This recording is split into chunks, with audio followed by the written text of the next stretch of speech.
Hello friends, welcome to Student Corner. Today we will discuss the reproduction in flower. This is the longitudinal section of a flower. The parts in the flower are sepals, petals, anther, filament, stigma, style, ovary.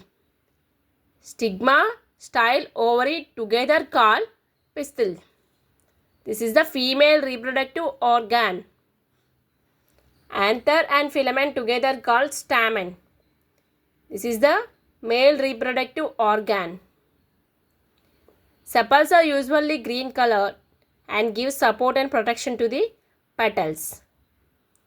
Petals are brightly colored to attract the pollinators.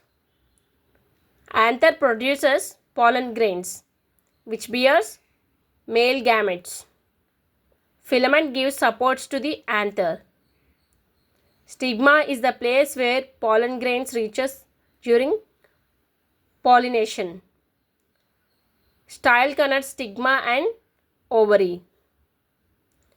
Ovary is the place where fertilization takes place. And after fertilization, ovary is developed into fruit and ovule into seed. Flowers are two types, unisexual and bisexual. In unisexual, either stamen or pistil are present in the flower. Example, papaya, watermelon. In bisexual, both stamen and pistil are present in the same flower. Example, rose, lily. Germination of pollen stigma. What is pollination? Pollination is the transfer of pollen grains from anther to stigma. This can happen through wind, insects, or any other animals.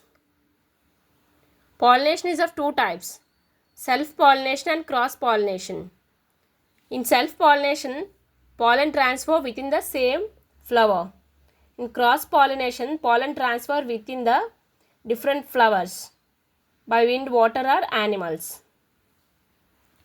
The pollen grains from anther reaches the stigma and attaches to it. Pollen grain develops a tube called pollen tube.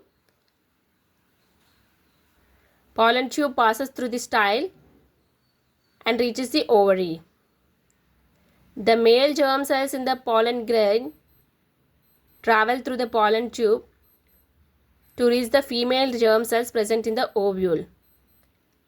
The fusion of male and female germ cells takes place in the ovule and the zygote is formed. The zygote develops into embryo. Embryo develops into a new individual. This is the process how reproduction takes place in plants. Advantages of reproduction in plants. Such populations are able to adapt well to the changing environmental conditions. Thank you. I hope you like this video. Please share and subscribe my channel.